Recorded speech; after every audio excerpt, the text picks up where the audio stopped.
And we are live. Hello, my name Well, is Johan, my name is Oliver, and this is Usable Live. and today I think I would very much, we've been talking about it forever now, and that is automation.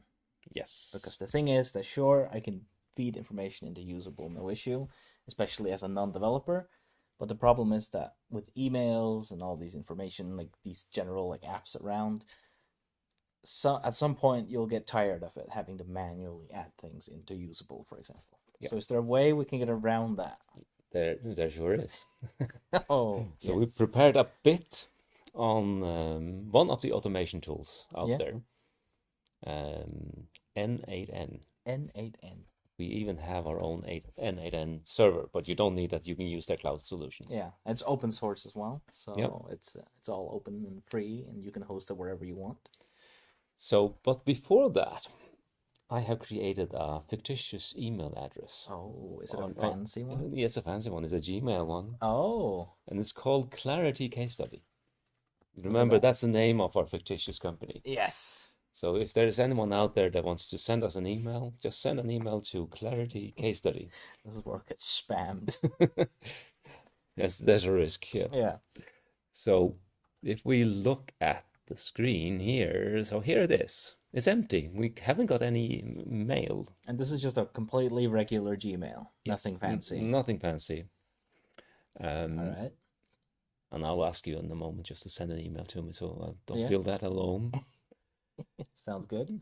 So, but the beef here is n8n. So if we go in and look at here we have an n8n workflow. And if you're used to Make or Zapier or any other of these Yeah, automations, Power Automate is one, yeah, and OpenAI just launched one, or ChatGPT. yeah, exactly. They're basically just tools that can hook into various external systems, and then they can react and automate some Yeah. flows. And Yeah. there's some trigger, some code, and some API. And Yeah. at least that's what we're looking at today. There are endless possibilities with Yeah. loops and with, Like you could even use it for extracting data from an Excel sheet when it's updated, or a Google Drive, somebody uploads a file, somebody posts something on Facebook, and it's basically anything. and you can even put LLMs in here Ah, yeah, and and that's and, true. you, and use that to process. But Yeah. for now, we will just use a simple one here. And the first step here, we got the Gmail, Clarity Case Study at Yeah. gmail.com, and we have a Gmail trigger. So Oh, that's the first step. So the way I got this um, note here was by clicking plus over here in the right hand side and just writing Gmail, and then I okay. got that one there. And there are a million different ones, isn't there? Yeah. And anything you can imagine. So if I double click on Gmail trigger, I can see the Gmail trigger here. Yeah. And maybe if you just send me a test email, Should I try and send something? yeah, just something, and you can see here it credentials to connect with Gmail account every minute. And the Gmail account, it's a bit tricky, so you have to have the right callback URL and the right client ID and client secret and all of that.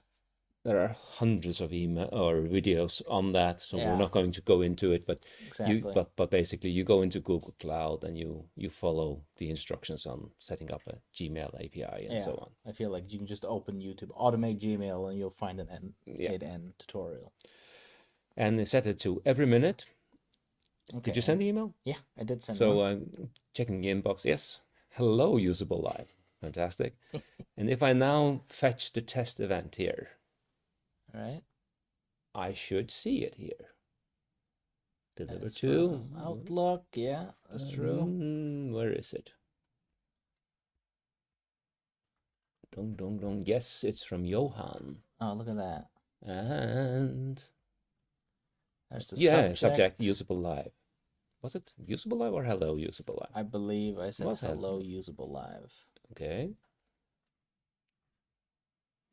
But this And might be the no, that should be it. yeah, great. So so we got that one. So Mm. if we look at that was the first step. just getting the email in. Okay, now n8n has the email. Yeah. Next step is do something with it. And this is a pretty elaborate code. We will share this afterwards, but everything generated by some agent. Yeah. And you can do it simply. There was one step here in the Gmail trigger. I think you should not have the simplify if you want all of those fields. So, Okay, yeah. And So it like cleans it up for you before you get it. and if you want the attachments to come along, then you have to enable that. Okay, yeah. But regardless, we have these different fields here, and if you look at this code here, it's just going through the email and like finding the right fields. And I think this has been optimized to have more than one recipient, so you can see who else has received this email and stuff. And there's probably hundreds of tutorials on this as well. Yes. Yeah. And it's fairly easy for the agents to help you do this. JavaScript or Python code. And if n.n is too quote unquote advanced for someone, you can do the exact same thing with Make or Zapier. Yeah. Or it's just less code and more just drag and drop. And finally, we want it saved into usable, into a particular workspace and with a particular fragment type, and you put that in here. Technical details. So you specified specifically what workspace you're in and what fragment type you want to here. store It's hard coded, but you probably want it as a parameter. Yeah. And finally, it's the output. If I press hit over here, you can see. Well, there's a post call to usable API. Okay. So if we go into the documentation for usable, you're quite literally just sending it to the usable API. Yeah. So usable.dev/docs, and you go into not getting started, not MCP, but the API. Okay. And it's a full API and full documentation, of course. And you go under memory fragments, and you can see the query parameters that are expected. Yeah. So workspace ID, fragment type ID, and status. Yeah. Tags, limit, offset, and so this is stuff you can look for essentially. Yeah. So the things you need to get with your post. Okay. So if it says no input data yet, so we go back and just execute this step code here. All right. Bang. And now you can see the workspace ID, the fragment type, and all the data that we need. That was the code. And we go to it says there as well, hello usable live, as it comes in there. Yes. So it was the right one. Hello usable live from Johan. Yeah, I think it just chopped off hello at the very beginning. And then if we then execute the last step, the API. The exciting step. Yeah, then maybe we should check the usable workspace first. Yeah, to make sure we're not cheating. Yeah, so let's look at Gmail. It's already in there. Why is that? It's because it's already active. Okay. But I mean, I can always send another one. We can send another one. The great thing about emails, I can send as many as I want. So it was because it's active already.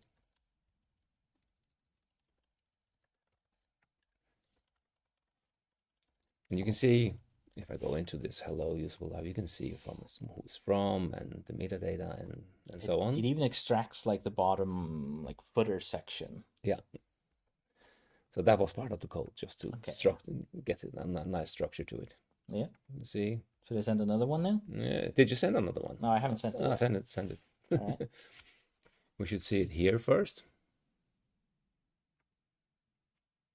The nice thing is if it doesn't pop up here, at least Yeah, it's not our here. fault. Again, here it says. And then we go over to usable and see if it is. Again, it's fantastic. So, back to clarity. Yeah. So can you just pretend that you are Acme or yes. something, and you're very annoyed or very happy or just asking for something? So what are you?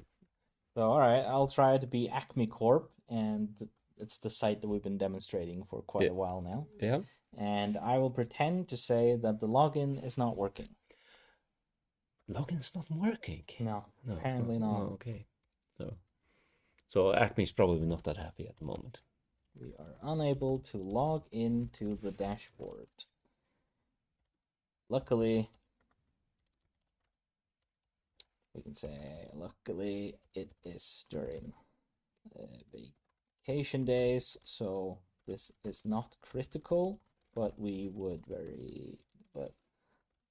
this needs to be sorted before the end of the week. Let's just say that.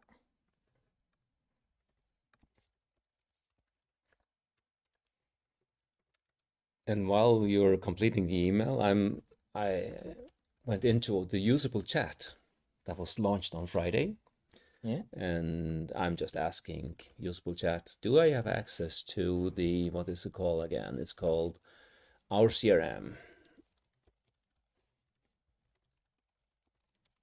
Do we have access to the Our CRM workspace, just to be sure that I'm in the right place? Yeah, I'll check your access to Our CRM workspace. Yes, you have access. And do I have access to the Gmail fragment type?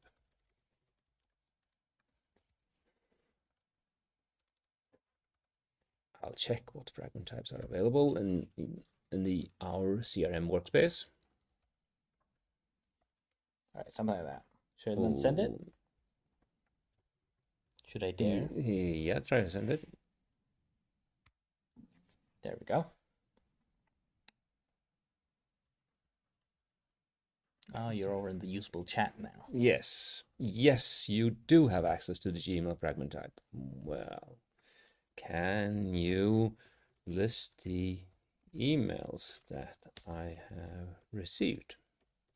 Which means that now technically that one should just show up now as well. Let's hope. All right, so you search. It only checks every once a minute, so let's see if it... I'll search for the Gmail fragments. Only 2. All right. So let's see here. There's only 2 here. There's a third one here. So let's see if it should be. Up. Now it's 3. Okay. It only polls every once a minute. Okay. Yeah. So that's a n8n thing. So we got one email here, one second email there. It even structures it all nice. Yeah, and can you check again? Is there an email about Acme? Yeah. So let's see if the chat can see the new email. So specifically for emails about Acme. Yeah. Let me search specifically for emails about Acme in your Gmail fragments. All right. So the whole idea here is that we get the support requests in automatically through the, for example, through Gmail or any other channel. He says, that was not good. I'm seeing all your emails. Oh, the search didn't find any Gmail emails about specifically about Acme, but it found many Acme-related items, ticket, time entries, blog posts. Let me search my product. Perfect. I found the third email I missed earlier. You have 3 emails total. I'm on that. And now, error failed after 3 attempts. All right. Again, as you can see in usable chat, it's 0.80. So yeah, it's very much. Just press retry. It's very much in the test phase at the moment. So by all means, try it and break it and let us know what we can do. Yep. It's the only way the product gets even better. So the whole idea here is that it should hopefully get the details about the email. It might be because of the model we've chosen. Okay. And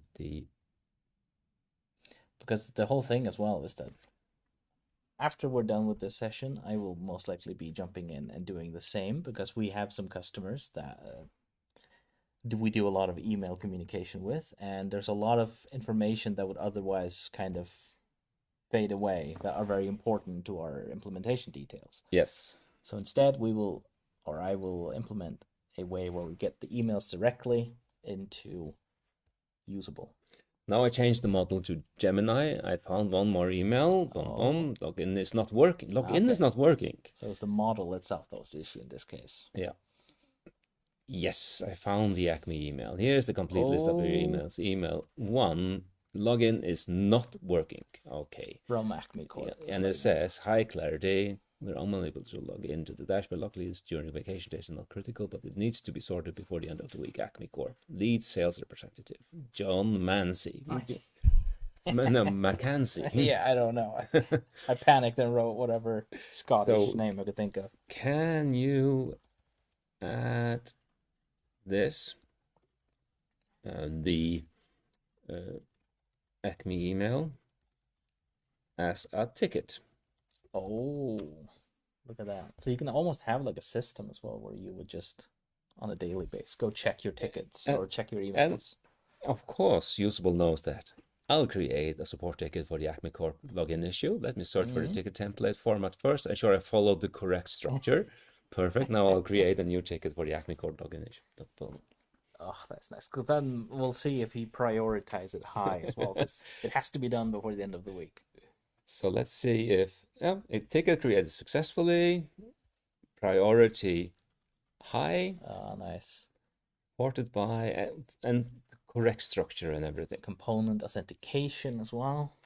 Report date as well. Yep. Oh, So, that's really nice. and we can go on and on about Yeah. this, but this, just to simply demonstrate the 3 steps: checking the Gmail, Yeah. or any trigger, the code to structure it, To just basically take whatever Gmail gives you and and send it formulate over to the API, yeah. and then see it in Usable. Let's see, go to our CRM and view all, and here it is, the ticket with all the required fields and so on. Yeah. And also check it in the chat. So you don't And even then need to open cursor. You can just ask the Yeah, chat no, directly. cursor, what's that? People still use that. So you could say that, okay, couldn't you do this last step automatically? Oh, the Well, ticket. you can, the ticket here, and create a ticket, but that will be a step for For tomorrow. next time.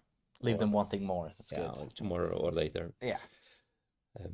And the key point is that you can get data in to Usable automatically, but you can also get data out automatically. That's amazing. And then you can feed it back in with a different structure. Yep, This is just magic. it is. It is. So, do you have anything to add? I don't think so. Like now I really want to just try and set this up myself and then try and see how well it operates. You can use our n8n server, but Yeah. it's pretty easy to set up your own, or to use a cloud service, and this works with any of those automations. Yeah, and there are YouTube tutorials on how to set up n8n on your Raspberry Pi that you have locally in your house. So there are millions of tutorials on it. And I guess the only special thing about Usable here is that you just need to check out the documentation for the API specification, what Yeah. we need. And we need the workspace ID and the fragment type Yeah. ID. And the API token that we've created And the 100 token. times before. Yes. So it's a bearer token, and that's Yeah. it. So it should be very easy to do. And again, if you want a more deep dive into any of this, you can just leave something in the comments or write us on Discord, and then we can see if we can set something up. You might even try to send an email to Clarity Case Study and see if we react. Yeah. Very good. Very good. Yeah. And I guess now it's time to tell you to go out and make something usable. Thank you.